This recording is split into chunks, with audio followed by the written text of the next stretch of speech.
very gratified by what's going on downtown altogether, and the fall off in the surrounding neighborhoods, where it's just magnificent to see areas where it was just a depressed area. And I remember, I'm showing my age there, but I went to law school in Brooklyn, and it was not nice around there. And what happens is you've got a snowball effect, where you open up a few nice venues and open a shopping center or two, and we've got that there. Office buildings like to come in, other developments like to come in, and the surrounding areas, the shopkeepers, all of a sudden become prosperous because there's more business for everyone. It works. Now, this is not a, per se, this was never a community development project. It was a project for the County of Nassau to redevelop its coliseum. It's a benefit for the entire County of Nassau, and you're doing a great job there, and you know, the more money you spend on improvements, and I'm not one to say throw money at things, but the more money you're spending on improvements as business people is going to make it better.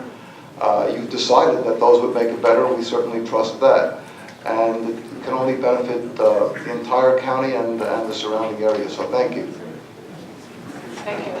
Legislator Walker.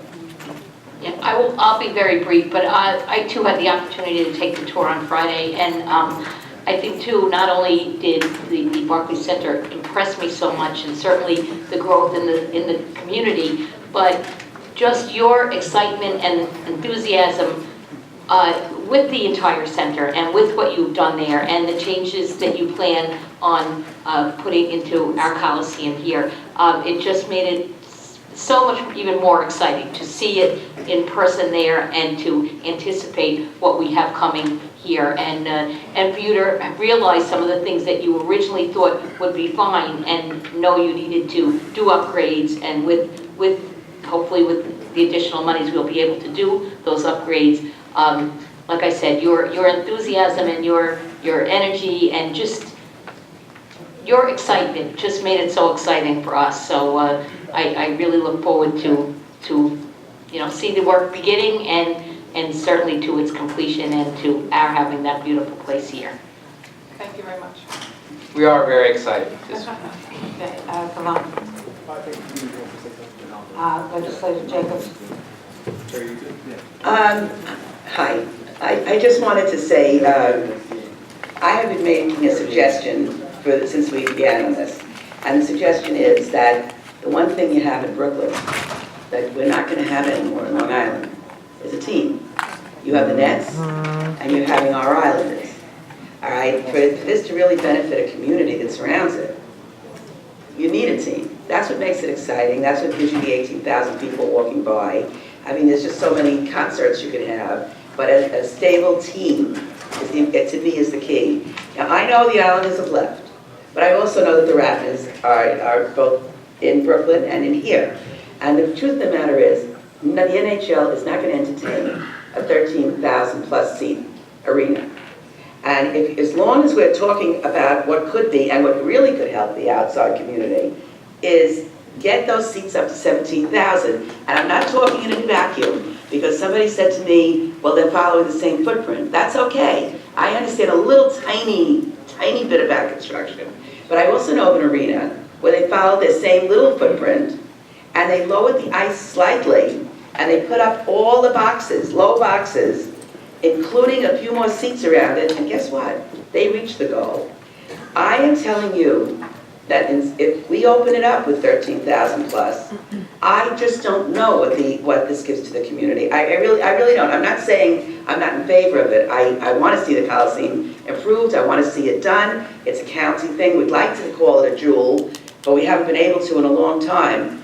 But I don't know why this has fallen on deaf ears by everybody, but I've gotten so many calls from people from the community where I live in Oyster Bay that, what are you doing? You're going to open an arena at 13,000 some odd seats. You're not going to get the NHL. You're not going to ever get the NBA. So I think if you're thinking out of the box a little bit, this is the moment. Because it hasn't even shoveled in the ground yet. The Islanders are still playing there, at least for maybe 2 more games. So, I mean, I shouldn't have said that. I'm a very big Islander fan. I'd like to think they're playing for the next 2 months. I hope so. Maybe they're just warming up for us. But the thing is that it's something we'd be foolish as legislators not to put out on the floor here. Because the way it is now, I can see you putting on wonderful programs, but there are a lot of places around here that put in wonderful programs. The Old Westbury Music Fair, the NYCB one, there's a new one that opened up on the Tiller Center, the new one opened up on Post Avenue. You're going to be part of the competition, but offering the same thing. You want to be unique, you want to be successful, we want you to be unique, and we want you to be successful. Personally, I can't see it happening at this number of seats. Okay, I'm going to ask Mr. Lester to comment on that. Because when we were there on Friday, that question came up, and I think you had an answer to it. Could you tell us? Okay, a couple things about it. The first is, I think the concerts really are additive and important, and 13,000 seats will allow us to get the biggest and the best artists. So, for example, last night we had Stevie Wonder at Barclays Center. He's the kind of artist who needs to have that kind of capacity, who won't play at some of the smaller venues. And it is really a driver of the economics of the building and of the interests of the community. So there is a lot of, I think, interest in seeing the concerts. That being said, 2 other comments. One is, at Barclays Center, one of the things that we did is actually, while most arenas were 21,000 seats, we actually scaled it down a bit because we wanted every seat to be full, we wanted the venue to be exciting. So we're following the sort of same principle here at the Nassau Coliseum because we want the Coliseum to be vibrant and full and have a unique energy. However, I hear your point about the capacity. Right now, the capacity is sized to 13,000. However, some of the systems, like the restrooms, etc., we're going to be doubling the number of restrooms, will be sized such that later, if we need to, once we do further traffic studies, we could go back to a higher capacity. So it's not precluding the ability to do it later, but right now we feel that with the current programming mix, this is the right capacity. You're never really going to know. You're really never going to know if the NHL would come back. If any basketball team would even hesitate. And by the way, isn't Barclays 16,000 some odd seats? Well, I know it is because I know 18,000. that's why I reached 17,000 to make us more desirable for Ratner to bring them back here. But without it, Fewer for I mean, hockey, but yes. well, the hockey, yes, and not having any barriers. I mean, the one good thing about the old Coliseum is you can tell I'm a hockey fan, and I know that you have to be able to see from wherever you're sitting. And I know from people that you don't see from wherever you're sitting there. I guess what I'm saying is we'll have the ability to put the seats back if we need to with further study. How much study do you need, though? I'm sure that you guys want to succeed. How much more study do you need than to know that if you add those few thousand more seats, then you're in the ballpark of trying to bring in a team? And I just feel like it's something that people are letting slip through their fingers at a time when you're first building. That's all I'm saying. How to get it in. Legislator Salatas. Thank you very much, Presiding Officer. My question first is to the attorneys. John, I asked you last time you were here on March 30th to provide information regarding community benefits agreement. Have you provided that to my office? Yes, I did. I did send an email actually this morning on it. It was the community benefits agreement is approximately 73 pages long when you include in the schedules and appendices. We have boiled it down for you to a 2-page, just over a 2-page summary on that because that's all it really, when you take a look at it and see the in-kind services that that Forest City Ratner was providing to the community, that's what it seemed was appropriate there. Ms. Cotton, thank you. Ms. Cotton, I understand that, from your previous testimony, engaging any sort of binding agreement or letter would, is not foreseeable on your part by your company, Forest Ratner. But is there any opportunity in the future that community leaders, including interested legislators, can sit with Force Ratner and discuss some sort of program. Although, Mr. O'Kane, I believe that these programs are worthwhile, that they provide careers and opportunities for people to gain a meaningful livelihood, I do think that there are community benefits programs that provide even a larger benefit to what you're offering. And so I would like to know that if there's a future opportunity that we could sit down and please hammer or work out some sort of agreement or an arrangement to get the community involved and have some sort of more of a benefit given to the community. I'm happy to sit anytime and talk about all the sorts of programs that we've been talking about here today. The ones that relate directly, again, to the building we are doing, we're more than happy to do that. We're frankly looking to you to tell us, these are community groups that have great workforce programs or apprenticeship programs or this and that. These are the kinds of introductions and partnerships that are going to make this really successful. I understand. Mr. O'Kane? We can expand our program anytime you want, but we need funding. We had it all to do. We got quite a few grants, but they don't last long. And what we're doing, we started from scratch. We had to get everything new. So that any type of funding that you may want to be able to discuss, maybe we get into talks like that. Thank you. But that's one of the things. But one of the things I wanted to do when I come back up here is I'd like to extend to the legislature an opportunity to come and visit our apprentice facilities. I think you need to see them. And then I'd like you to go view the other venues that other people say they have, that they don't, and I would like you to compare them. But anyhow, I think if you thought your trip was worth it to Barclays, I think you'll find it very worthwhile because of what you're going to see. And I would like to do it sooner rather than later because it will be out of session for the summer. Thank you. So anybody that wants to come, if you can work that out, we'll hook up the transportation and we'll make that work. Fine. Well, I have an Take you up additional on the question. invitation. Specifically, the $31.5 million, what we know this investment, what sort of investments are we interested in making? I mean, can you be more specific? I mean, are we talking about upgrading plywood to oak? I mean, what specifically? So it's a range of things. I'll just sort of talk generally about some of the concepts. So one level is the finishes, but it's really more than that. So for example, when you come into the main entry of the building, right now you walk in and you run right into the box office. And it turns out now the box office is sort of less important than it has been historically. People put their tickets online, etc. So what we want to do is move the box office to the side, open up a grand entry, and have a grand sort of entry experience with a reconfiguring of the team store there into a sort of pizza restaurant area, and have basically open up the view to the bowl, similar to what we have at Barclays Center. So you have kind of a main sort of entry experience where people can gather and sort of enjoy themselves as they ingress. Another thing that's happened over the last 18 months or so is the entertainment industry has evolved. So it's more important now to cater to the needs of the artists. So one of the improvements is going to be in the back of house areas, so in the artist areas. Unfortunately, we need to really invest in the artist areas, so improving the area for artists. Some of them like to have SoulCycle bikes, others like to have golf simulators. And it's unfortunate because you're paying them a lot, they're making a lot of money, and why do you have to invest so much in the rock stars who are already getting so much? But these are the top people who you want coming to your venue. So it's important, and it's something that we need to invest in to really get people to come and play the venue.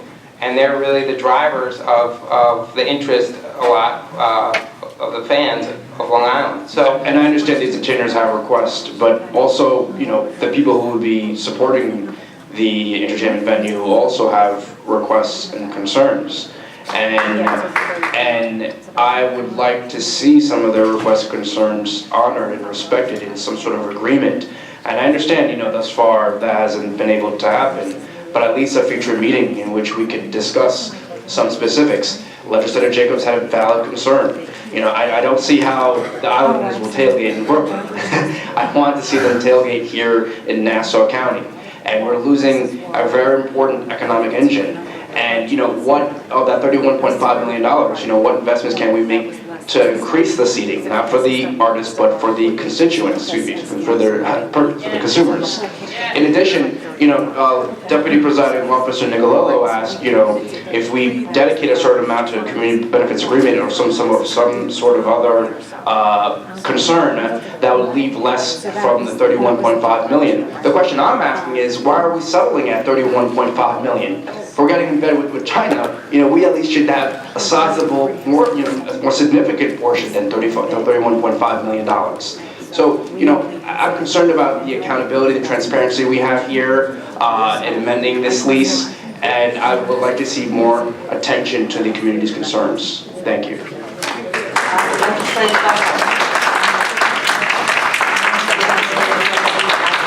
Thank you. So it's my understanding that today we're here because there's a request before this body to amend the current contract and expand it to include this $30.5 million.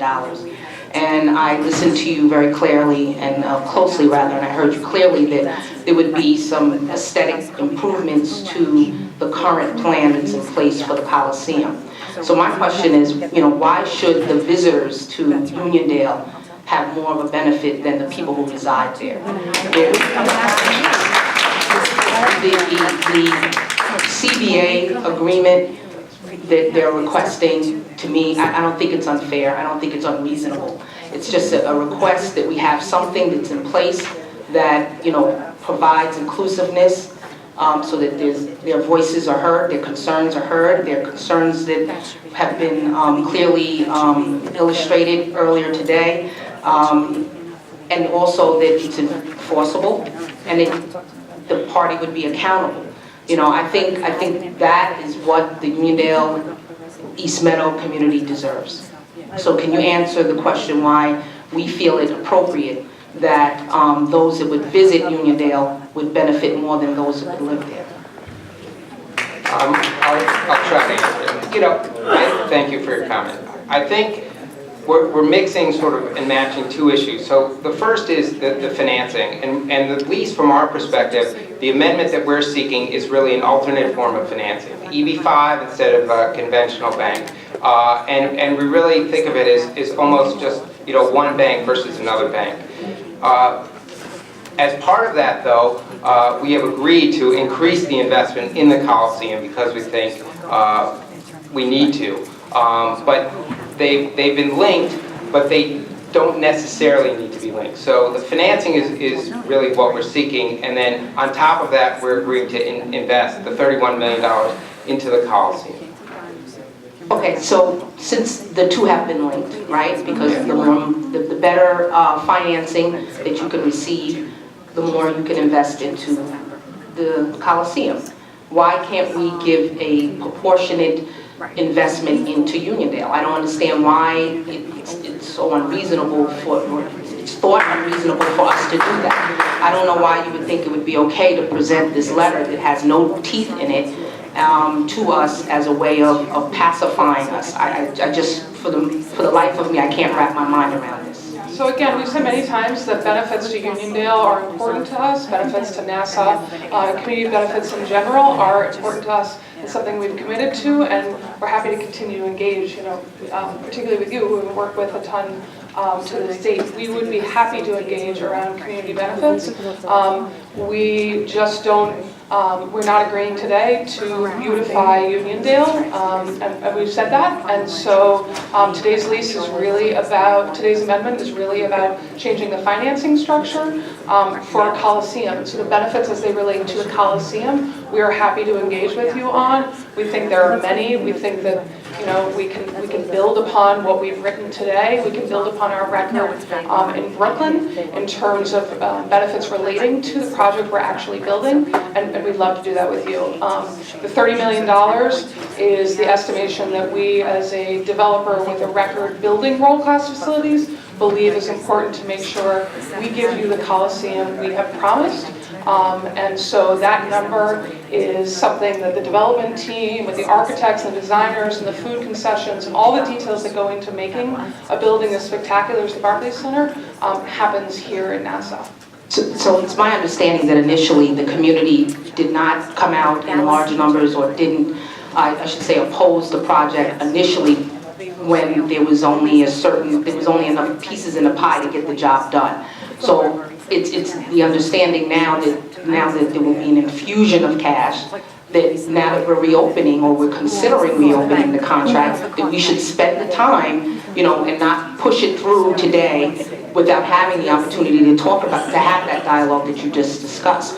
It should be tabled and we should talk about it. So actually, when this body unanimously supported our lease with the county, we were talking about $130 million. And today we're only talking about an addition of $30 million. So there was plenty of investment that we were going to do on the table. So I'm not totally sure if that's the point you were trying to make. The point that I was trying to make is that when the $130 million that was on the table initially, the community understood that that was just enough to really do to renovate the Coliseum. So they didn't oppose the agreement, or they didn't require, they weren't here asking for a CBA. But today, because we know that there is more money in the pot, that there is an opportunity for more investment, to have an upgrade in flooring, a grand entrance, why aren't we considering today having a grand entrance to Uniondale beautified? Why aren't we considering doing that? So the lease we have with the county relates to renovating the Coliseum, and that's why we're working today on investing $160 million in the Coliseum. We have not been engaged to do any more. Certainly, I guess I've made that point a number of times, but I'll make it again today. That as it relates to the retail, the small amounts of retail and entertainment uses around the Coliseum and our building ourselves, those benefits we're proud of, and we're happy to bring them to the community. And we want to work with you guys on how to execute on those sorts of promises. And that's certainly a record we'll stick with. The 30 million versus 130 million. Projects develop as you go through. Jim will go on, and I'll turn it to him in a minute about figuring out how the boilers are doing, or how the bathrooms work, and things like that.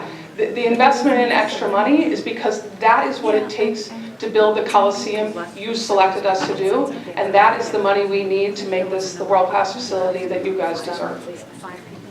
I'd just like to... Are you saying that in the future you would consider a binding agreement on how we meet the needs of the community, we include the community here, and have something that's enforceable and that you're accountable to? Is that what you're saying? I'm not sure if that's what I just said. So short of that, yeah, I'm not sure what I just said. Short of that is where my concern is. Okay. Because so we've talked again about the promises we made, and that we hold ourselves accountable to them. So, as a publicly traded company, as a builder with a record of 30 years already in New York City, and as a company that's going to have a long-term lease in Nassau County, to us, that's the binding agreement. We have an agreement with your constituents and with this body to live up to what we've said. We introduced these ideas because we actually want to follow through on them. Absolutely. But as one of the representatives that is here representing these, the communities impacted, I would have to tell you that I feel like I have a responsibility to have more than just your word. Can I say something? Mr. Lester? I was just going to say something about the extra $30 million that we're investing. So there's no more income, and it's a 30% increase in the cost. So, if you think about it sort of even in terms of, your own house or something like that, your income is your income, and you're spending 30% more. No one really sort of wants to do that, but we feel that it's the right thing to do for the building and for the community and everything. So when I present it to my investment committee and the parent company, they are choking on it. It's 30% more cost. It's not an easy sell. They don't live in Uniondale. Okay. Their taxes are Excuse me. Legislator Becker. I just have one or two quick comments I want to make, and that is that I just wanted to, I had the opportunity to run for Congress and meet some of the people in Uniondale, And I sort of empathize with much of their feelings, especially expressed by my colleague, legislator Abrahams. You know what happens historically, we have to take things historically sometimes. Sometimes things, great promises are made, and the community is going to be included from the very beginning, and then all of a sudden the parade starts to march, and it goes by, and they're not included. And that's, this is sometimes where the distrust comes from. But I want to say that Mr. Ratner, I think, is kind of a different kind of breed of person, and his company as well. I think it's not fair, at least to them at this particular point, to say we're going to walk this agreement back when all they're really looking to do is to include financing or change the financing and make it a larger investment. But I also heard that by the way, you made a great presentation, the two of you, and I think you've done very well. But I heard numerous times. I mean, first of all, we don't even know if there was a community agreement in place, what that would even be. We've heard actually today for the first time some concepts which I think are really wonderful. And as far as Uniondale perhaps benefiting more significantly from the Coliseum. And I would like to work with my colleagues on the other side of the aisle as one of those people who would meet with you and hammer out some things. Because the sense that I get with Mr. Ratner is he's extremely open and to any sort of ideas that would, in fact, would improve the community. And outside the Coliseum area as well, as sort of the Uniondale being the gateway to this new venture. So I would love to get something, sit with you, Kevin, and get some concrete ideas as far as the cost. And then work with you from this side of the aisle, the power of the two sides of the aisle working together to try and see if we can't get something in place and present it to Mr. Ratner that might be able to work within the confines of what he wants to do. And once again, I just have to say, this Mr. Ratner seems to me, I mean, when the gentleman from the union, how many times are we here when we have somebody who's a powerful union spokesman step up before us and tell us this man really is true to his word. When he's, and I think it's important that we have these journeyman agreements, these internships agreements. I want to speak to him to see if, in fact, those in Uniondale are benefiting for this. We are getting employment in that particular area because they could really use the work and the vision and the dreams, the dream of a good quality job. So I'm just saying that I would thank you for your presentation. I would like to work with the other side of the aisle and the folks in Uniondale to put something concrete presented to Mr. Ratner. I would be willing to say that he would be very open to many of the suggestions that are made. So thank you so much for hearing me out. Thank you. I just wanted to also commend you on your presentation today. I think that there should be a community agreement, but I've heard nothing but yes from you. I have to say that. I feel like I hear some people almost trying to make you say, no, we're not going to agree to it. But I think that I hear yes, that you're willing to sit down and you're willing to do that with people, and absolutely that you should. I think that this is going to be a great benefit to the entire Nassau County, but I think there should be something where everybody's sitting down, especially those legislators that are representing those areas, and decide what's going to work, what they're looking for. But I think if today is the day that we're starting to talk about that, then that's the way it is, and they should move forward, which it sounds to me like you're willing to do. I think, please clarify for me if I'm correct, that our voting on this today for you to agree to put that additional $31 million into the lease has no effect or no bearing on whether or not you're going to sit down and have a community benefits agreement. Am I right? So I think that, again, there's been confusion about community benefits is a big word, obviously. We believe in community benefits. There are many ones that we've agreed to already. There are other ideas that have come to the table that feel like they're way outside the scope or the project that we've been asked to do here and we're in contract to do. So without talking about specifics, it's a little hard to say yes or no. We've found that there are many ways to deliver benefits, side letters, agreements with community groups here and there, the mechanism through which it goes. I think some people have a vision for it that, without totally understanding, it's hard to know. A CBA itself doesn't feel necessity here, again, because there's so many benefits that we're happy to bring to the table without that vehicle. But again, the mechanism is one that we all have different definitions for what a CBA really means. And so I think without maybe continuing to talk about it, you may be right. Okay, but what we're voting on today has no effect as to whether or not you're going to have, as to those conversations you may have regarding the community Today's benefits. vote is just about the financing vehicle that we are hoping can be made available to us. Okay. I think, Ms. Cotton, I think it's important for the people who are still here to know that this discussion doesn't end today. That we will continue the dialogue with both sides of the aisle and with the representatives from our Forest City RAC. I think communication is key, and I think that this is just the beginning for the Coliseum, that there's going to be more construction along the way, and so I think ongoing communication is going to be the vehicle to get us to where we want to get today. Okay. I know Delia has been very patient, but let's be clear, folks. There's a lot of talk about what the CBA and what CBA is in the lease and not a lease. Today's our leverage. When somebody wants something, then you don't give it to them until you get what you need. So you can talk about it. We'll continue discussions and we'll continue to make sure we're talking to folks. But that's all well and good. But today's the day that they want something. So you don't give that what they want until you get what you need, which is a community benefits agreement. So I'll stay here and I'll tell you, I don't see a CBA happening if it doesn't happen today. I think we need to have one comment and then I want to ask my questions on the EB5 financing. Thank you. Thank you. I just want to mention something you said before, which is that this is almost like using just another bank. I know originally you said you were going to probably use Goldman Sachs. I remember the letter that ensured your financing. There's a big difference between this type of financing and a regular construction type financing.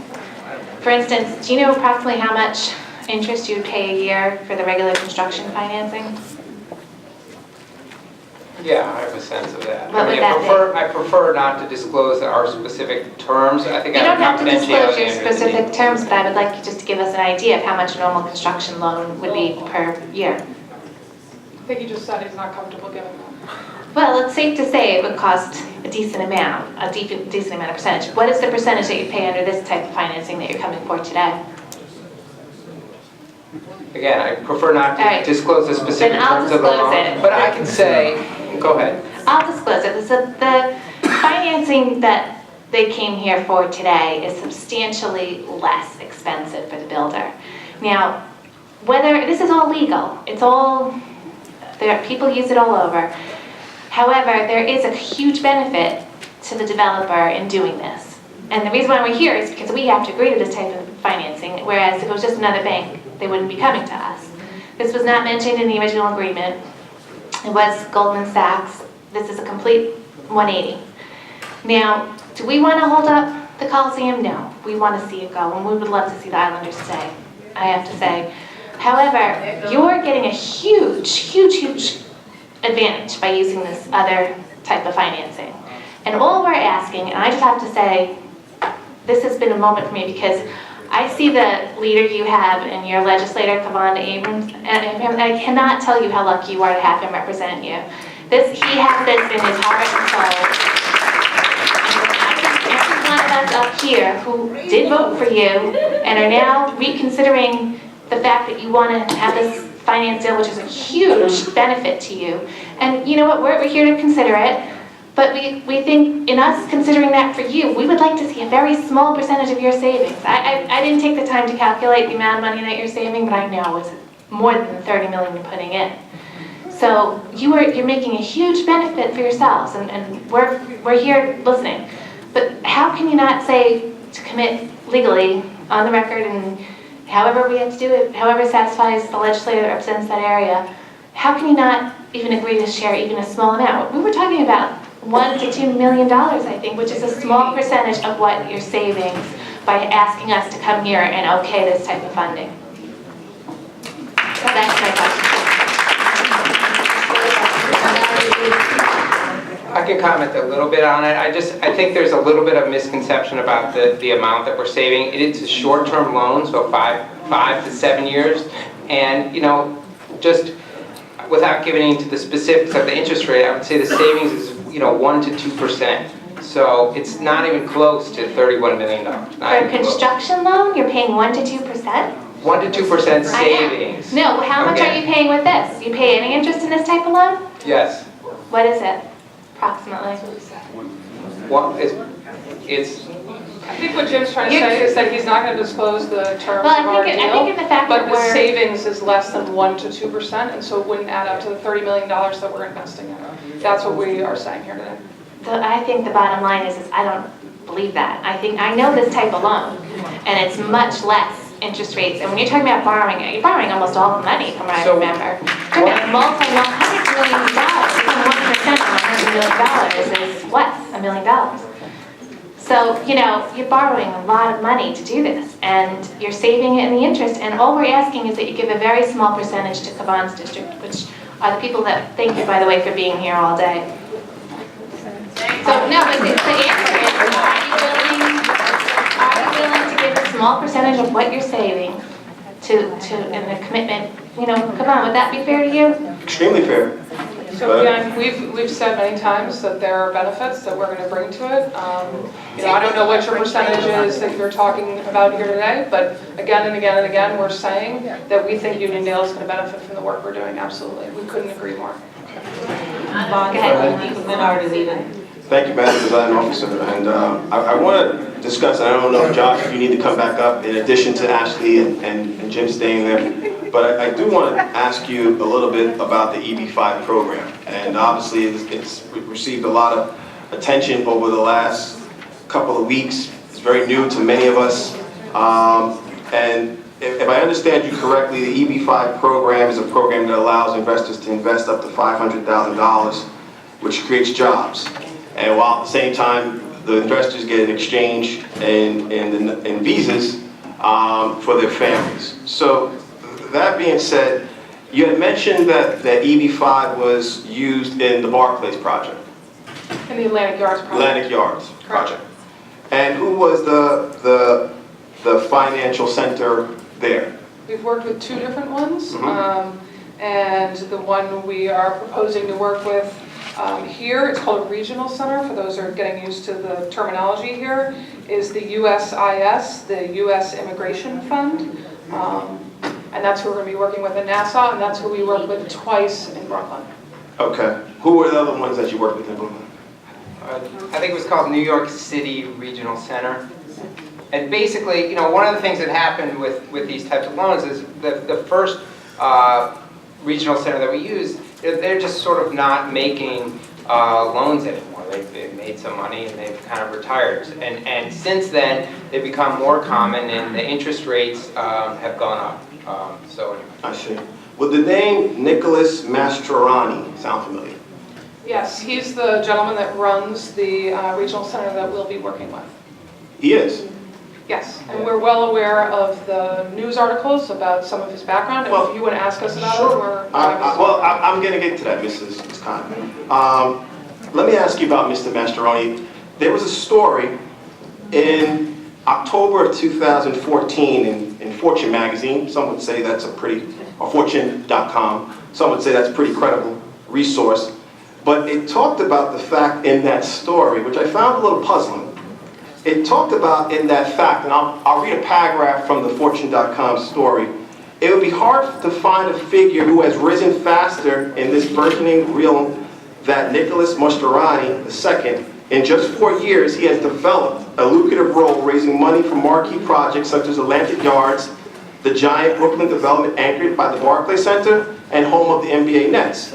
Forest City Ratner, which is developing Atlantic Yards, has also retained Mr. Mastroianni to raise EB-5 money for his renovation, this is the kicker, of the Nassau Coliseum. Now, how could it be possible? This legislature received notification of this proposal in March. How can this be contemplated unless this story is inaccurate by Fortune.com? How can this story reflect that this has been a concept that's been talked about since October 14th of 2014?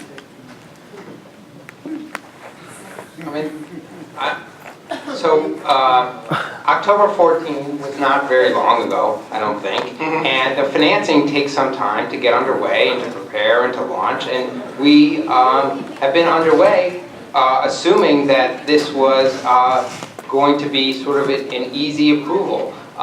We actually didn't even think that we would require legislative approval. So it turns out that it did as we looked further into it. But again, we thought it was a simple sort of change in financing mechanism and was not going to be a very big deal. So we are here today, and obviously it does require some legislative approval as has been provided by Josh and those in the county, so we are here today. But it just seems to me a little puzzling that here we are today when this probably should have been discussed with this legislative body back to October. But let's put that aside for a second. Let's talk a little bit about Mr. Mastroeni, if you don't mind. Mr. Mastroeni, and I'm reading from the Fortune.com story, has a long history of legal problems, failed ventures, and unpaid debts, which have continued to even as his professional fortunes have turned sharply upward, leaving a legacy of conflicts, judgments, and entanglements. Again, this is because the main lure that most of the immigrant investors, most of them, 80% of them Chinese, is getting a green card, which is why many are willing to accept little or no return on their $500,000 investment. So many people are doing this for the visas. Mr. Mastroeni continued to have personal troubles between 1985 and 1993, where court records show Rhode Island police arrested Mr. Mastroeni, the person that you're going to use as part of your regional financing, 4 times for a felony possession of controlled substance. In 1989, the company he founded, Interstate Design and Construction, homeowners and subcontractors complained that Interstate did poor work, did not complete jobs, according to newspaper reports dating back to 1996. Again, I'm quoting this from Fortune.com. In May of 2000, records show that Mr. Mastroeni's business went into receivership. Banks foreclosed on his office properties and 2 homes. In 2002, a surety bond sued Mr. Mastroeni to recover costs for completing 28 of his soundproofing jobs and won $1.1 million in default judgment. That wasn't the end of his troubles. In July of 2013, the list goes on and on, he was sued by the Department of Labor, accusing him of diverting $401 and $361 required to pay employee pension fund contributions, which were made to less than quarter. The suit claimed that Mr. Mastroeni illegally used the money for various personal expenses. He ended up paying the federal government back in April of 2006, $75,000. Again, as I said before, the financial woes personally. Then to top it off, in Florida, where he has a regional center, I believe. Even as legal disputes drag on in Rhode Island courtrooms, Mr. Mastroeni relocated to Palm Beach County, Florida, where he began to operate a new company, Allied Capital and Development. Allied specializes in projects with the highest standards of quality and construction standards according to his promotional materials. Allied's website says Mr. Mastroeni has been recognized for his commitment and excellence in construction, and notes that he has hosted numerous charitable events and both prominent sports figures and political constituents. Yet, I'm going to read as long as it takes. Yeah, it's on Fortune.com. I'm sorry, Mr. Becker, but you should have done your due diligence like I did. Hold on. Yeah. I want you to If I finish may. and then I'm going to comment. Okay, if I may. I appreciate that, Mr. Becker, but I did not interrupt you when you spoke, did I? Thank you very much. Yet, in Florida, virtually every one of the dozen or so projects Allied has launched over the past decade have faced delays, lawsuits, and construction problems. Allied has completed few of them. In July of 2004, a building collapsed. Allied's townhouse development in Hope Sound, named Tranquility, killed 2 workers and seriously injured several others. Now, I understand that Allied is not the construction manager, but I would be hard-found and hard-pressed to think, why would this legislative body consider going into business with somebody that has a scrupulous past like this? If you do not support the community benefits agreement, which is totally okay, you don't support the efforts of what they're trying to do, I totally get that. But at the same time, how could you support How could you support a measure that's going to go into, by the comments that Mrs. Cotton had made, that they plan to use Mr. Mastroianni again?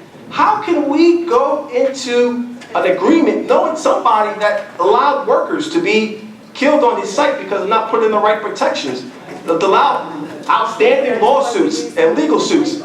I mean, he had organized labor. Yeah, he did. If you allow me to read the whole thing, I'd be happy to read it to you. The bottom line is he has a history of multiple lawsuits by the U.S. federal government, the Department of Labor. He has a checkered past, and we are going to use him now for this mechanism for financing. It just seems to me that that would be the wrong approach, and to be honest, it's not one this measure should take. This legislation should take. We're happy to respond if you'd like. Josh, would you like to comment? And just to clarify, he has a checkered past according to Fortune.com, as well as the New York, the Daily News investor as well. Mr. Abrams, I'm not an attorney, but our contract with Ratner is not a contract with Mr. Mastroianni. But Right? That's the way it is. But It's Madam Presiding Officer, you are forgetting that we are supporting a mechanism of EB-5 financing, which opens up this lease so that Mr. Mastroianni can come on in. He's a part of this process now. Josh, would you comment, please? He's a part of this process. So there are a few comments to be made on that. One is that the federal government has approved that the regional center with this individual, and until the county or Forest City knows otherwise, he is an approved entity to be a regional center. I would say that he's a lender. Effectively, they'd be creating a special purpose entity, and he'd be a lender. Most of the things that the legislator indicated is that on the construction side or other things, he apparently has a colorful past, I guess, but he's a lender in this instance. So it's not something that I would say would have an impact here. Also, what we are approving, or what the legislature would be approving, is for Forest City Ratner to utilize an EB-5 investor. If it's not this one, it would be another one. And if the EB-5 financing was not successful, Forest City Ratner is still required to obtain the institutional investor as it's set forth in the lease. Right? If I may finish, Madam Presiding Officer? I'd like to turn it over to the public, if you don't mind. I would, but I think that the public would indulge me because I'll give you another 2 minutes. Go. Thank you so much. I did want to get into really quickly, Josh, about Mr. Mastroianni. He does have an EB-5, which is based in Florida, correct? Harborside? Florida, he has a Florida regional center. I'm just reading it out of Fortune.com. So if you're reading it out of there, then we'll agree with you. We're not reading it, so. Okay. The reason why I mention that is because he's not as a contractor or as a construction manager. From what I can gather here, he's been sued as a regional center. Are you aware of that? We are well aware of this article. We were obviously contacted by the reporter as it relates to this article. I do not have it memorized, so I'm not sure if I'm able to speak in detail to all the things. We certainly are aware of, I'll just use Josh's term, checkered past in this case. However, the USIF, Nick Mastroianni's regional center, is approved by the federal government, is on a list to be used. We have worked with him successfully in this sort of work, as have other developers that we're aware of. No, I don't doubt the fact that he's approved to be used for this line of work. I just question that this 19th legislative body, knowing this information of this practice of unpaid legal fees and judgments against him and lawsuits, and obviously as his practice as a Florida regional center as well, I mean, it just seems to me to be unconscionable that you would present this entity to us at this time. So the USIF has been approved I'm sorry, not to cut you off, Ms. Collins, to finish my statement, without disclosing it. Without disclosing, we've disclosed. You haven't disclosed any of this to this legislative body. No, you're right. As far as I'm concerned, we have an approved regional center who has worked also successfully with the state of New York, ESDC, who governs our project in Brooklyn. And in that case, they are an approved regional center working with Mrs. us. Khan, and it's approved by the U.S. government. Okay. And we absolutely stand by working with them. Mrs. Khan, certainly we understand that there is a checkered past. that you point to. We've read the article, we were contacted by the reporter, we're well aware, all this stuff is on the internet. It's certainly not a secret. And we've done 2 successful raises in Brooklyn with him already, and look forward to what I hope is what you guys most want to see, which is we're going to get the financing to do this project so we can deliver on the benefits and deliver on the project that you've asked us to do. And Ms. Cotton, everything that I have read, which I'm sure you have read too, in the Fortune.com story, you don't have a problem with. It's not for my business. As far as city has It's what we're relating to today, as our work with USIF, which we believe to be in a really good position, and the work we have done with him, there are no problems. And so that's what's relevant to us today, that's what's relevant to this body. That No, let me correct you. What's relevant to this body is understanding what happened and why this information wasn't disclosed to this body. That's what's relevant to this body. We want to know why this information wasn't disclosed. I mean, when we had brought the question in regards to the regional center, it should have been disclosed to us that we were going to use Mr. Mastriani. If it wasn't, then we could have done our own research. It took us, or it took me, going up on the internet and doing a little homework on how Barclays was financed, and I'm sorry, Brooklyn Atlantic Yards, and then basically we're coming up on these names, or coming up on this name, which I got to tell you, this is a 12-page printed out story, which is awful. And I know there's going to be people that are just going to turn a blind eye and vote for it anyway. But I can tell you right now, I couldn't sleep at night knowing I voted for someone that has done these types of things and is being sued in court like this. And if our city is prepared to go into bed or to drag this legislature and this county into bed with these folks, then shame on them. But the bottom line is, it won't be a vote from the 1st Legislative District. Thank you. Presiding Officer Nicolello. Yeah, Mr. Meyer, tell me again what role Mr. Mastriani is going to play in the process, or can you explain it to me again? You said he's a lender. Right, so they'll end up, he's a lender on this.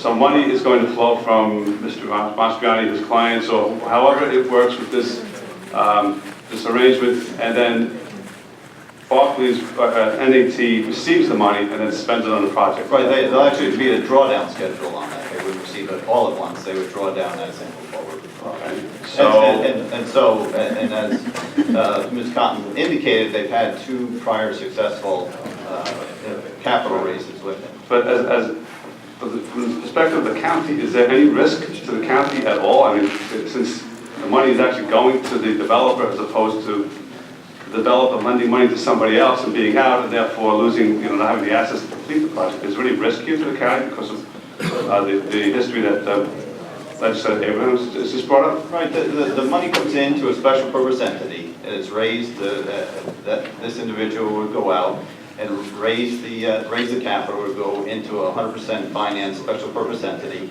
And ultimately, it would be no different than if you're going to the bank, and it would be a drawdown schedule for the bank, from the bank. And if there was anything that went wrong as a result of that, you'd be in no different position than you would be if you had an institutional investor. Okay. All right. So we would be in no different position if something went wrong with this. Correct. Okay. I noticed still. I'm sorry. I just have one more question that's different in regards to the EV financing. There was a question in the story, either Mrs. Cotton or Mr. Lester can answer this one. There was a reference in the story, which, I'm sorry, it wasn't in the story, it was probably, there was another story actually, not the Fortune.com, but there was a reference that when you guys did the Atlantic Yards project through EB5 financing, how much of a stakehold did the Chinese foreign investors have in the Atlantic Yards project? Or how much do they currently have? There have been 3 raises. You're talking about through EB5? Through EB5. There have been 3 raises. So the first raise was about $228 million, and subsequent raises have been around $250 million.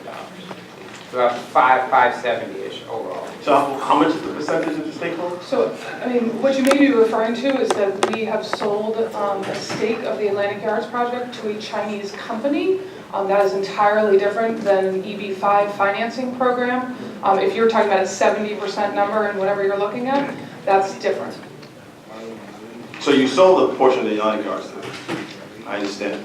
So how much It did happens to both relate to China, but EB5 is open to any non-American citizen that is interested in trying to bring their family to America through an investment of $500,000. It happens to end up being China often, and it has been in our case, but there's nothing specifically Chinese about the program. It's a U.S. program. So Greenland USA is a Shanghai-based developer. It's the largest developer in China, and they are now a 70% owner of the full Atlantic Yards project, minus one housing building and the Barclays Center. I understand. But the 70% that you did sell, did you sell it to an EB5 investor? No, an EB5 investor is a person. So I went to China and met these families. It's like Mr. Smith is interested in bringing him and his 3 kids, and he puts up $500,000, and he gets it back when the jobs are created. The 70% investor is called Greenland USA or Greenland Shanghai. And they weren't China. EB5 investor? Correct. They're just a huge development company. And they weren't connected at all? It's just a huge development company. They're 2 independent transactions. All right, I'd like to get to the public, if you don't mind. Okay. Mervyn Campbell, patiently sitting there.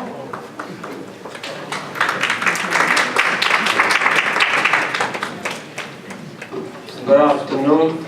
Good afternoon. Appreciate the legislator taking some time to listen to us. And I'm Fire Commissioner MERVYN CAMPBELL, 45 years resident of Uniondale, 37 years member of the Uniondale Fire Department, 14 years Fire Commissioner. And I tell you, today is a sad day, but it's a great day. It's the first in my 45 years I've ever seen a group like this representing Uniondale. We have the churches, the community organizations, the fire department, the school board, the library.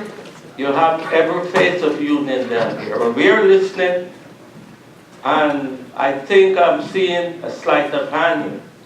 We are selling snake oil. That's what we are doing. And we hope, we have our confidence in you, the legislators, and I hope we don't rush into making decisions, because there's something smelling here. And it's not good. The next thing, we are not here to beg. We are not rappers, the resident of Uniondale.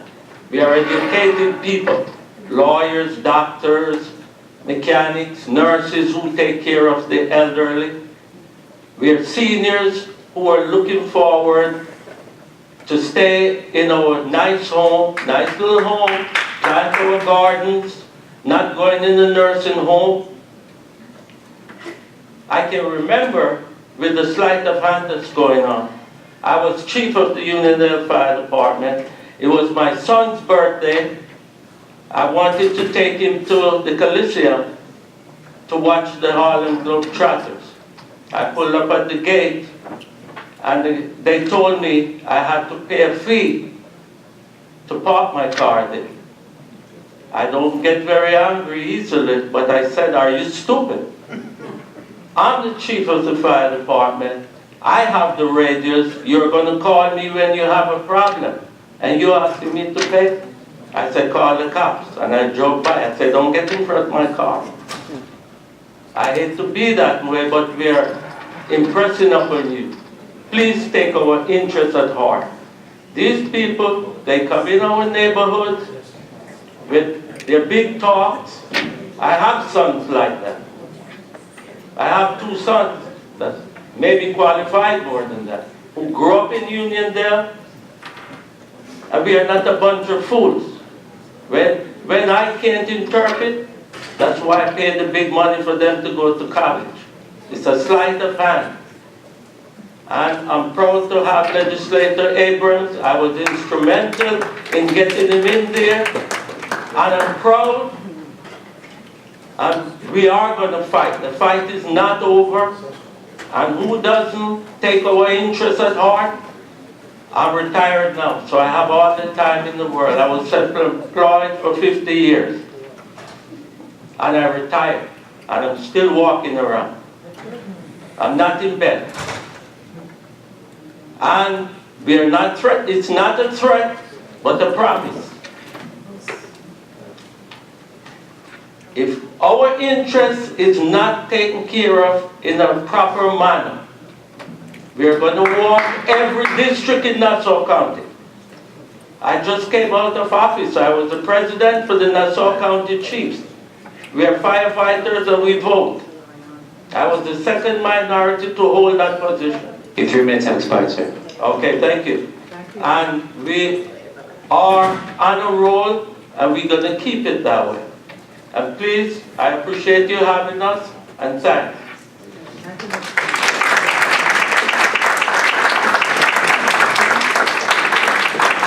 James Roach.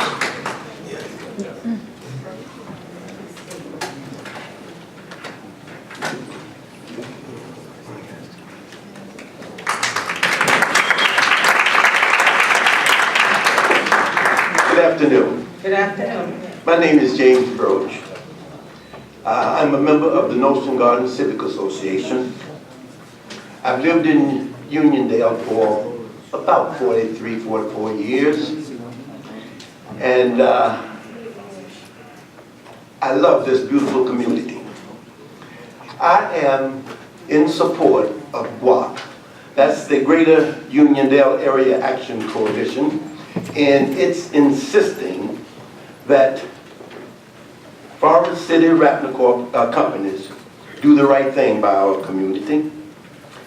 And we are asking this legislative body to join, I want to say my legislator, but in the sake of unity, I'm going to say our legislator, Kavan Abram, and hopefully Mrs. Gonsalves, who lives in close proximity of Uniondale.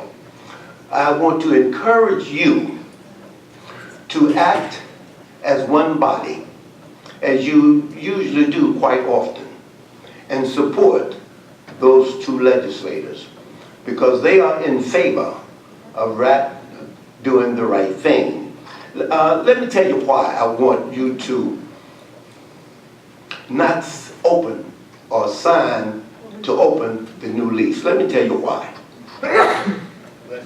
First of all, one of the, any project of this type, usually the developer offers a CBA to the community. I'm not surprised if in each of your communities, if you have not had some development go on, and the improvement is the result of a CBA. Just by the nature of the legislature, you are divided into 19 districts. And that sometimes in itself is a division. But I want to remind you that when there's an improvement in any part of Nassau County, any of your legislative districts, if there's an improvement in one, it is a benefit for Nassau County. We're asking for an improvement in one of the entities of Nassau County. And that improvement we're asking for Uniondale, and it's going to benefit Nassau County. And I thought, or I would think, that that would be something that all of you would be interested in and voting for. The other day, I exited the Southern State Parkway, and I was going north, I think, on the Peninsula Boulevard. I turned right at West Graham Avenue in Hempstead.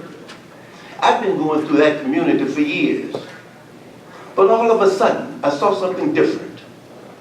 What I saw was a community houses with manicured lawns, white picket fences, and I said, when did this happen? As I went a little bit further down the street, I said, voila, there was a new, magnificent building. The Mercedes Auto Company had built a service center. And I inquired about that, and what I found out, that before they built that building, they went into the community and they had a CBA. They improved the houses around that new building, and it was an improvement. So my first impression when I turned on West Graham, wow, look at the difference. That was an introduction to that new building. Uniondale, the hamlet of Uniondale, there will be thousands of people exiting the parkway, coming from the South Shore, coming north to this magnificent building that's going to be built by the Rattler Corporation. Uniondale is the introduction to that magnificent building. That would be the first impression. It would be to Rattler's advantage to put as much as he could in that introduction in Uniondale, because it opened the eyes of those who are coming to see the beauty that yet to behold. You threw me that slide, sir. A giveaway we're asking, it is an investment. There are other things that's going to be built in that area. And when people come in through Uniondale and they see the beautiful Uniondale, and then they go and see the Coliseum, when they leave they say, this is a community that I would like to live in. It is an investment. Give us, do not sign that, open that lease until you get a written agreement on the CBA, because if you do, Uniondale is lost.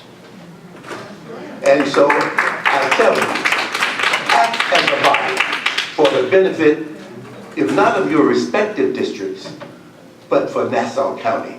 Thank you. Thank you.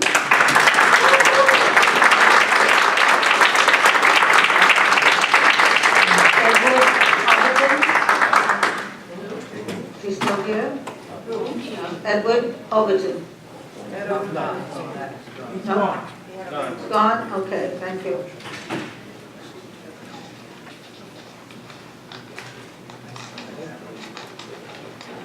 Bob Howells.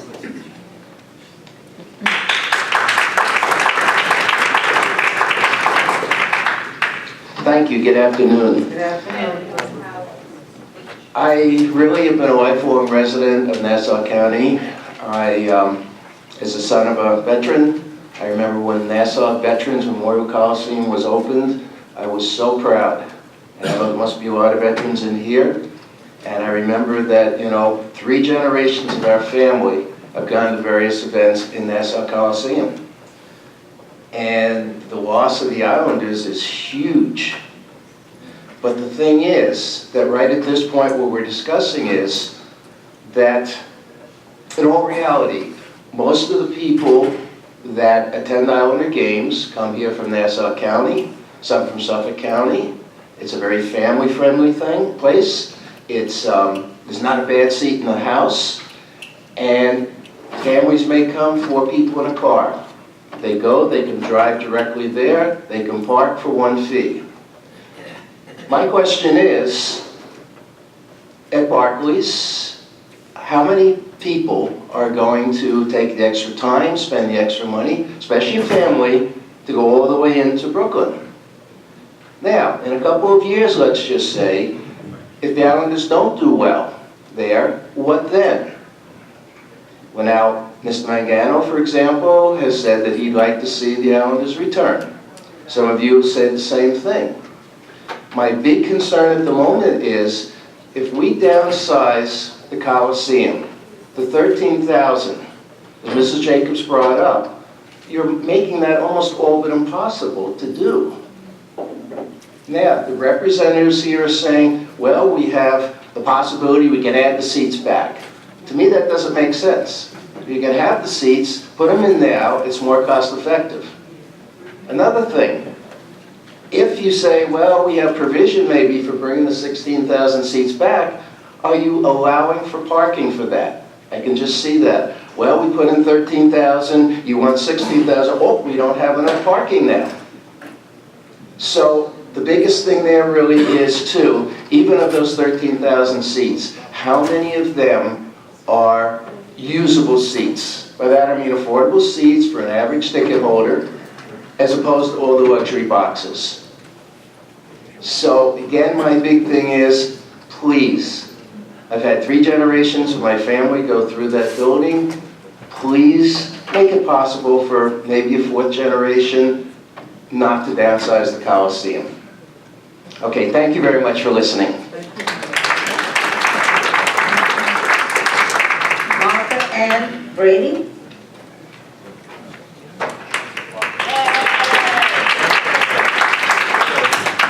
Good afternoon, and thank you for the opportunity to speak. I am a 65-year resident of Uniondale. I grew up in Uniondale. Well, we still had Mitchell Field as an active Army Air Corps base. And I can remember as a child seeing some of those planes go over and say, come on, get to the cemetery, there's nobody you can hurt there. I remember the crash on the Southern State Parkway. I remember the flight going off the runway into part of a real estate building at that point. We need this community benefits agreement. Our community is going to be upset, and as a previous gentleman said, we are the gateway to the Coliseum. I have worked for this community for most of my years. I am a 55-year Ladies Auxiliary of the Uniondale Fire Department. I grew up with many of the firefighters that are here. And we need this agreement. One other point that was brought up, and I think you should look at it clearly, which Mr. Abrams brought up, was the fact of the liability that association with this Mr. Mastriani could bring to the county. If something happens, is Forest Ratner going to assume that responsibility if somebody gets hurt? If there's an accident? No, the county's got deeper pockets than they have. So keep this in mind, please, because whatever you have to pay out in a liability suit, and everybody is sue happy these days. And it's a matter of, oh, well, it's not just sue for $1 million, let's go for 40, 50 million. It's not unheard of. I don't want this on my tax bill, thank you. Thank you for your attention.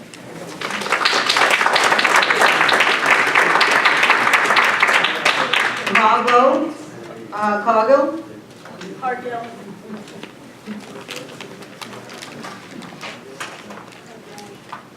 Good afternoon. Thank you for having us. My name is Margot Cargill. I'm really excited, actually, about the prospect of Nassau Coliseum. People my age, there's not many of us actually here right now, unfortunately, only because of time and work and things like that, but I'm sure they'd all be here. I know it's been many years since, this project has supposed to started and it stopped and began again. So I know a lot of you have been through the process of the start and the stop, and you just wanted to go forward. But we all wanted to go forward in the right way. And I kind of wanted to put a personal note on it, like the rest of my residents and my fellow community members have. I've been here for approximately 28 years. We moved here as Jamaican immigrants. We moved to Brooklyn, as a matter of fact.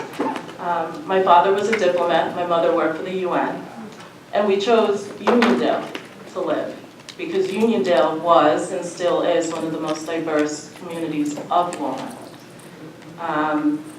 But I've never really considered myself just a Uniondale-er. I consider myself a Long Islander. So when someone asks where you come from, you always say, I'm a Long Islander, Nassau County. I have a son, he's 13 years old. Our parish is St. Thomas. It's in West Hempstead. It's not Uniondale, it's West Hempstead. It's a neighbor. He goes to Boy Scouts in West Hempstead. He's played soccer for Garden City, PAL for Hempstead, fencing in Merrick. We're all over the place. He goes to school in Old Brookville. So basically, my family is a part of entire Nassau County. It's not just about Uniondale. Yes, it's about Uniondale today, but tomorrow it will be one of your towns. And I really just want to reach out to all of you to remind you that we're all inexplicably connected and we are all a part of everyone's town. What happens to one of us affects all of us. And it is the duty of the legislator to protect our towns and our interests. If a CBA is good enough for Brooklyn, where I used to live, the CBA is good enough for Uniondale, where I now live. It is your job to protect our communities and our livelihoods from those who mean to only take. Take our money, take our resources, take our quality of life, and leave us with nothing. It seems to many that Forest City Ratner Companies means to only take, and if you think it's only Uniondale that they have a blatant disregard for, you're mistaken. I mean, just to give you some insight into the plain, disregard and arrogance of some of the individuals there, I did send an email. I'm on the auction committee of my son's school in Old Brookville, the Greenvale School. And I asked for a simple forward for the contact information from Ms. Cotton. For the auction, you're all invited, by the way, April 25th, the Greenvale Spring Gala. And I got nothing. Not a response, not an email, not a forward, not even, recognition of the fact that all I wanted was the contact information. And this is the type of people we're dealing with. These are the type of people that we're supposed to, take at their word. People that won't even respond to an elite private school on the North Shore. They're not going to respond to a middle-income South Shore community either. There is zero regard and zero respect for all of Nassau County. We begged them to properly develop the coliseum. And, they chose to downsize it, and we understand, their financial obligations, fine. But do it the right way. Now, I don't know what's going on with the Bloomingfeld situation, but one of the conditions of this lease was to play nice with our Long Island companies and developers. And have they? I don't know. But it seems to me, basically, that they're not fulfilling the obligations. They're not being honorable. And I ask that you make them honorable and make them do the right thing. That's my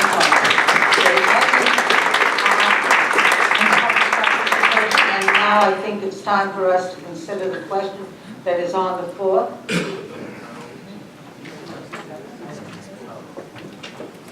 Okay, and I believe... Presiding Officer, again, I would just implore this legislative body to take into consideration everything that we have on the table. Obviously, the story that was in Fortune.com is new to many of you.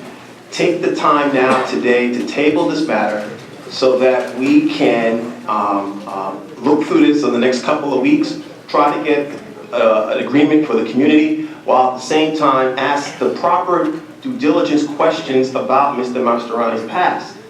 That's, as legislators, we have a fiduciary right. If you can sleep at night after reading what I read, God bless you. But I ask for a motion to table.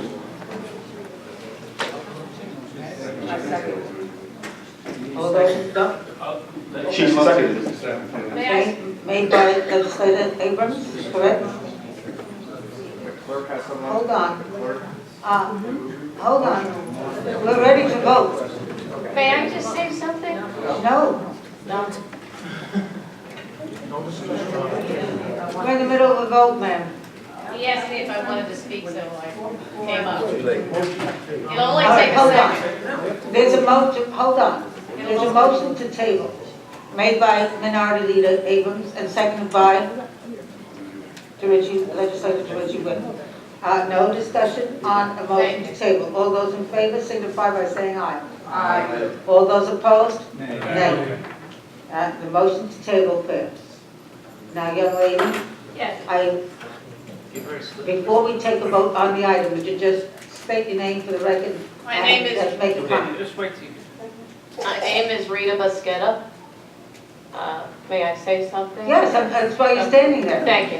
I've lived in Uniondale for 56 years. I'm here to represent my family, my two parents. I take care of them. They're elderly. The one sibling you've heard about that's only stepping up to the plate. My father is a World War II vet, Nassau Coliseum Nassau Veterans Coliseum has always been Uniondale Coliseum and not East Garden City. If they change that, then Uniondale will lose tax cuts, and my parents won't be able to afford their taxes as senior citizens. And they lived in Uniondale since 1955. Thank you so much. Now for the item on the floor, which is item 2, the ordinance.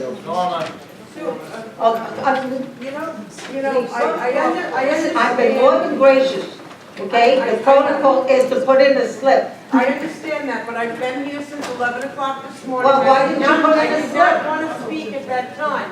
But after spending 4 or 5 hours listening to what's going on, I now... Would you go to the mic and get it over with? Come to the mic. And you should put in a slip when you want to come up to speak. We don't have a record of it. I know you don't, and I'll be more than happy to fill out a form Just for you. do what you have to do, please. State your name for the record.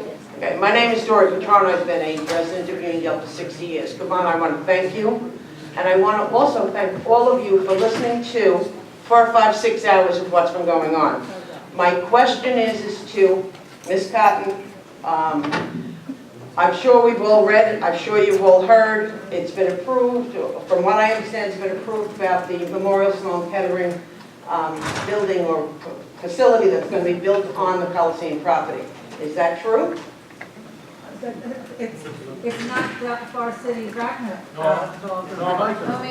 Okay, it's not. This is something that has been done with the county, not with Forest City Bracknell. So the Memorial Sloan Kettering, which you mentioned before, Ms. Cotton, has nothing to do with you guys? No. Okay. Sorry, yes. And another meeting that I went to, I believe it was in September of 2013, with you, Ms. Cotton, at Hofstra, we had talked about a CBA. We went through lists of restaurants, trainings, everything that we went through. What happened to all of that? What happened to what you was presented as we were going to go with the CBA? What happened to all of that 2-hour meeting, 3-hour meeting that we had? It's not my turn to testify. I feel a little funny getting it. No, I'm just asking a question. That was... Ms. Cotton, would you want to respond? No, I mean, Okay, I'm not going to put you on the spot. Trust me. Okay, and obviously, that if she had some information to offer you, she would give it to you. All right, thank you. You want to start making work? Okay, now, let's go for the Item 2, ordinance 33, an ordinance authorizing the county executive on behalf of the county of Nassau to execute an amendment to the lease between the county of Nassau as landlord and Nassau Event Center LLC as tenant of certain premises located in Uniondale, Town of Hempstead, County of Nassau, State of New York, said property known as Section 44, Block F, Lot 403 and 351 on the land and tax map of the County of Nassau, and authorizing the county executive to execute all pertinent documents in connection therewith to consummate the deed. Okay, all those in favor signify by saying, oh. Item as amended, sorry. And we did amend the item initially. So the item as amended, all those in favor signify by saying aye. Aye. Any opposed? Nay. Nay. All right, what's the name? Just me and Steele Vine. Okay, so we have what, 14 to 17 to 2. Okay, 17 to 2. All right, and therefore the item passes.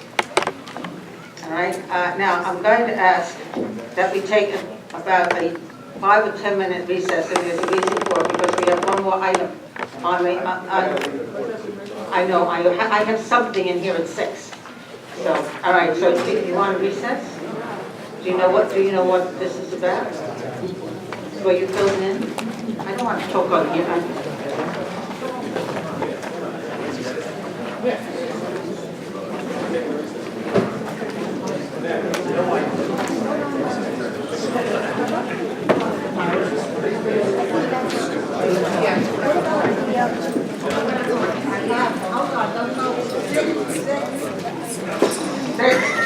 We have one more item.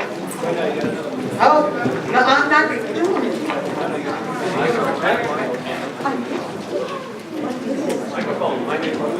I'm doing 14.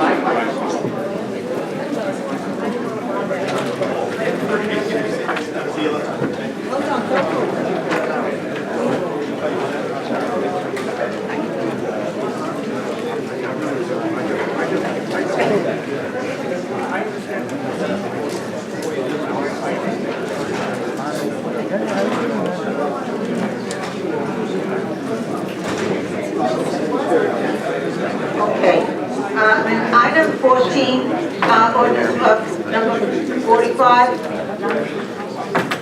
Bond ordinance making certain determinations pursuant to the State Environmental Quality Review Act, providing for capital expenditure to finance the payment of certain judgments, compromise or settled claims resulting from court orders of proceedings pursuant to the Article 7 of the Real Property Tax Law and determinations of the Nassau County Assessment Review Commission pursuant to Section 523B of Article 5 of the Real Property Tax Law in the County of Nassau and authorizing bonds of the County of Nassau to finance said expenditures in an amount not to exceed $61,200,000 pursuant to the local finance law of New York and the county government law of Nassau County. Motion, please. I sent any stuff. Moved by Legislator Rose, and I'm going to say, second by... What dial when he's going to go? I did. I called you on purpose. He did that. So I'm listening to the Queen. There will be no discussion on the item, as I stated earlier. All those in favor of item 14, ordinance 45, signify by saying aye. Aye. Any opposed? The item passes unanimously, and thank you very much. And I think this is... Oh, it's over? Well, now, wait a minute, I have to see the next one. Don't, you know? Is it over? I don't know what happened. Well, anyway, I sent you guys Colleen. You might want to share on it. I find these places that do scholarships. A lot of people. Oh, would you call the emergency, please? Oh, yeah, those are good. And I can send you the one with the grants, because there's another one.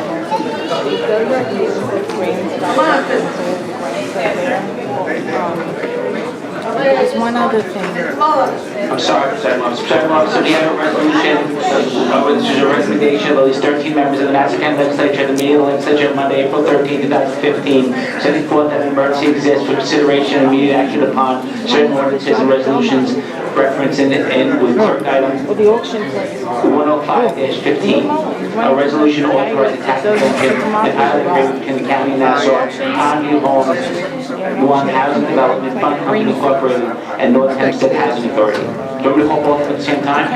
Yeah, do the both of them, please. And the second emergency we have is under clerk item number 132-15, a resolution authorizing the county executive to execute an amendment to an intermunicipal agreement with the Village of Freeport in relation to a project to procure and install security cameras in the Village of Freeport. Both emergencies have been signed by the 19 members of the legislature.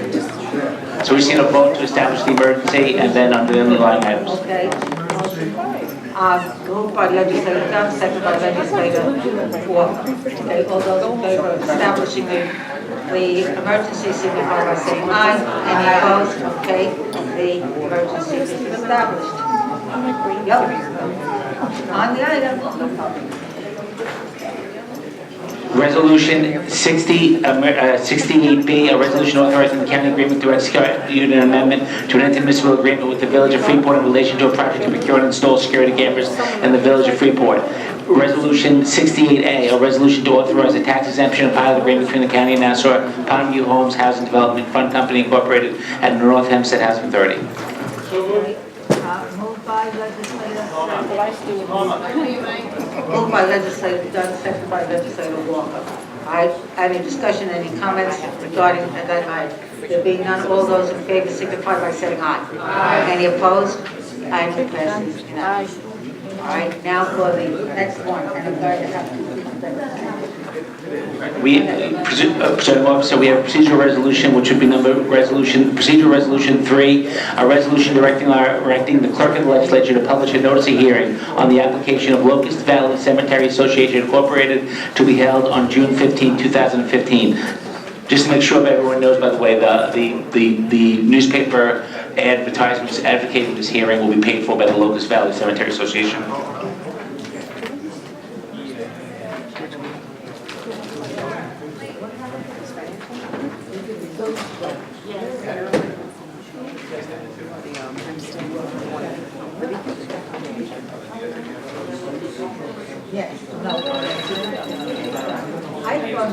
I would like the second emergency item. Okay. Item to call separate. Okay.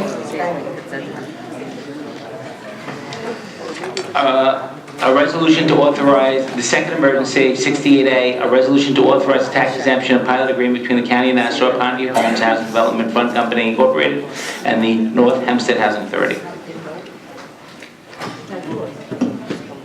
Motion, please. Moved by legislator.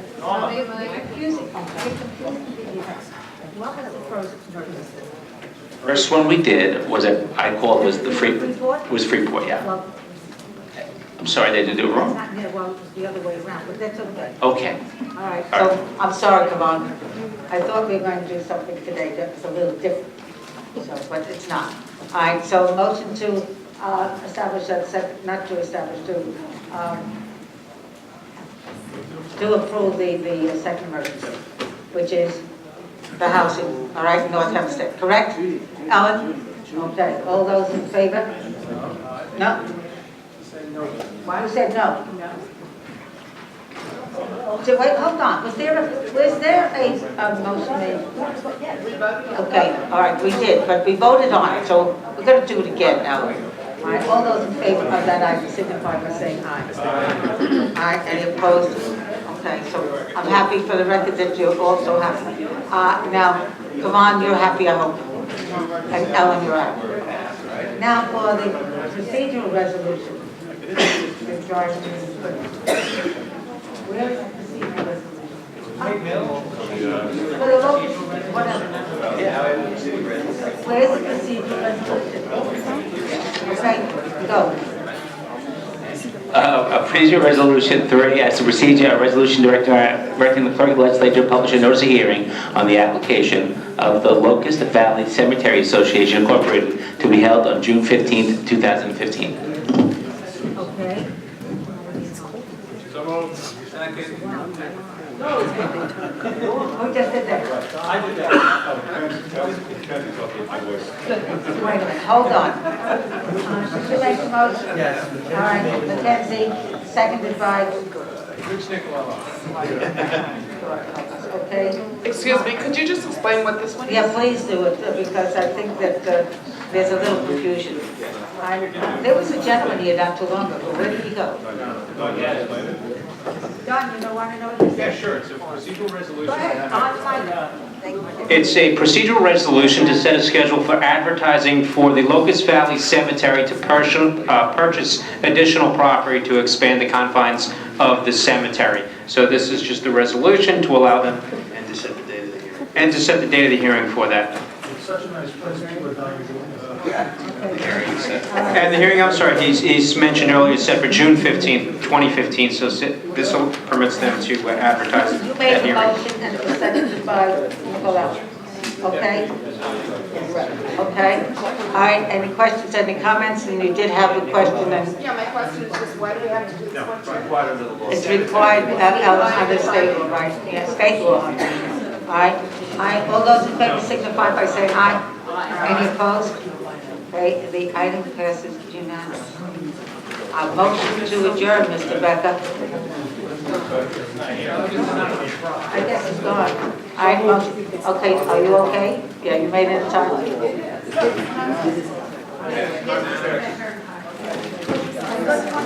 Move to adjourn. By saying aye. Any opposed? Okay, the meeting is adjourned. There's a motion by Becker and seconded by Rose Walker. Right.